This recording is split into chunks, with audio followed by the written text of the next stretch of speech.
कुरु का जन्म भारतीय महाकाव्य महाभारत की एक महत्वपूर्ण कथा है।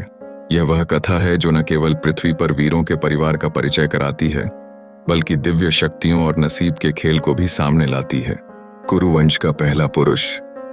कुरु एक महान युग की शुरुआत करता है, जहां उसकी संतानें पांडव और कौरव वीरता और समझौते के प्रतीक बनकर उभरते हैं। इस कथा की शुरुआत होती है हस्तिनापुर के राजा सवर्ण की भक्ति से, जो सूर्य देव के प्रति अनेकों श्रद्धा व्यक्त करता है।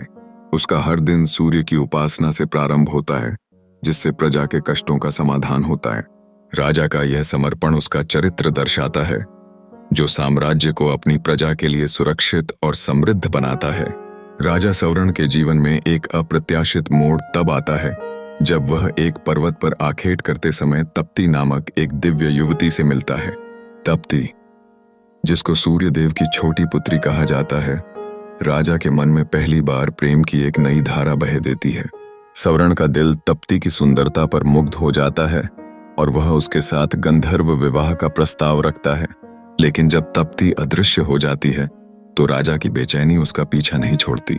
राजा सवर्ण की तपस्या और उसकी तप्ती के प्रति प्रेम का एक महत्वपूर्ण मोड़ तब आता है जब वह निश्चय करता है कि उसे सूर्य देव को प्रसन्न करना होगा।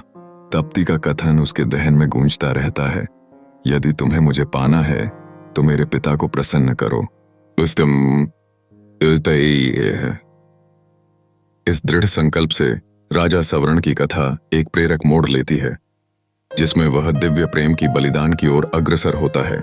यही वह प्रेरणा है जो हमें सिखाती है कि वास्तविक प्रेम के मार्ग में संघर्ष और समर्पण जरूरी हैं। सवर्ण की कथा हमें यह बताती है कि कैसे एक सच्चे प्रेम की खोज में व्यक्ति अपने सिद्धांतों को नहीं छोड़ता और अपनी मेहनत और संकल्प से सर्वशक्तिमानता को भी जीत सकता है। मिनुज की गहराई से निकली हुई यह प्रेम की कहानी आज भी जीवंत है, हमें आगे बढ़ने और सच्चे प्रेम के लिए कोशिश करने के लिए प्रेरित करती है।